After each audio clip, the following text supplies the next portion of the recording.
നമസ്കാരം. പാർട്ടിയുടെ നിലനിൽപ്പിന് ഏതു വഴിയും സ്വീകരിക്കേണ്ട നിലപാടിൽ എത്തി നിൽക്കുന്ന കോൺഗ്രസിന് ഇനി എന്ത് പറഞ്ഞിട്ടും കാര്യമില്ല. അല്ലെങ്കിൽ തന്നെ BJPയുടെ പിന്തുണയിൽ കേരളത്തിൽ വർഗീയവാദികൾ തലപൊക്കാൻ തുടങ്ങിയിരിക്കുകയാണ്.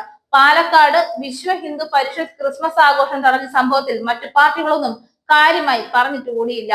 വർഗീയവാദികളുമായി കൂട്ടുകെട്ടുണ്ടാക്കിയാണ് കോൺഗ്രസ് മത്സരിക്കാൻ ശ്രമിക്കുന്നതെന്ന കോൺഗ്രസ് നേതാക്കളുടെ മാനസികാവസ്ഥ സത്യത്തിൽ ആ പാർട്ടിക്ക് തന്നെ മാനക്കേടായി മാറുന്ന സാഹചര്യമാണ് ഉണ്ടാക്കുക.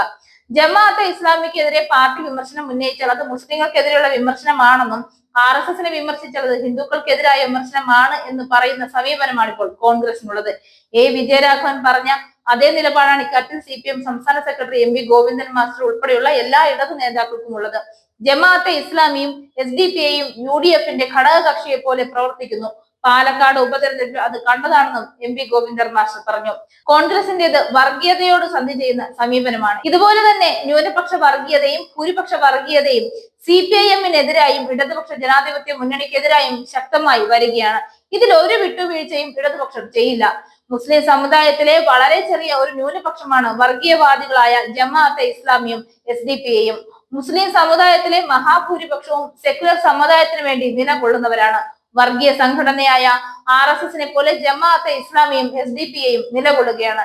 ഈ ജമാഅത്തെ ഇസ്ലാമിയുടെയും SDPIയുടെയും സഖ്യകക്ഷിയാണ് ഇപ്പോൾ കോൺഗ്രസ്. കഴിഞ്ഞ പാർലമെന്റ് തെരഞ്ഞെടുപ്പിന്റെ ഭാഗമായിട്ടും പാലക്കാട് ഉപതെരഞ്ഞെടുപ്പിന്റെ ഭാഗമായിട്ടും ഒരു സഖ്യകക്ഷിയെ പോലെയാണ് പ്രവർത്തിച്ചത്.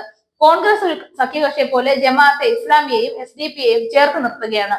ദൂരവ്യാപകമായ രാഷ്ട്രീയ പ്രത്യാഘാതമാണ് ഇതുണ്ടാക്കുക. കോൺഗ്രസിലും ലീഗിലും പ്രശ്നങ്ങൾ ഉണ്ടാക്കാനേ ഈ ബന്ധത്തിന് കഴിയൂ. വർഗീയതയ്ക്കെതിരെ നിലകൊള്ളുന്ന പ്രസ്ഥാനമാണ് മുസ്ലിം ലീഗ് എന്നാണ് അവർ പറയുന്നത്. പക്ഷേ ഇസ്ലാമിക രാഷ്ട്രം വേണം എന്ന വാദം ഉന്നയിക്കുന്ന ജമാഅത്തെ ഇസ്ലാമിയുമായി ചേർന്ന് സഖ്യകക്ഷിയായി പ്രവർത്തിക്കുകയാണ്. ന്യൂനപക്ഷ വർഗീയവാദത്തെയും ഭൂരിപക്ഷ വർഗീയവാദത്തെയും ഇടതുപക്ഷം ശക്തിയായി തന്നെ എതിർക്കും. ഇതിനെതിരായ ശക്തമായ നിലപാടുകൾ സ്വീകരിച്ചുകൊണ്ട് മാത്രമേ ഇടത് പുരോഗമന പ്രസ്ഥാനങ്ങൾക്ക് മുന്നോട്ട് പോകാനാകൂ. വർഗീയവാദികളുടെ കൂടി വോട്ട് നേടിയാണ് കോൺഗ്രസ് ജയിച്ചത്. ഒരു വർഗീയതയോടും CPIM സന്ധി ചെയ്യില്ല. SDPIയുടെയും ജമാഅത്തെ ഇസ്ലാമിയുടെയും വക്താക്കളായി മുസ്ലിം ലീഗിനെ മാറ്റാനാണ് വർഗീയ പാർട്ടികൾ ശ്രമിക്കുന്നത്.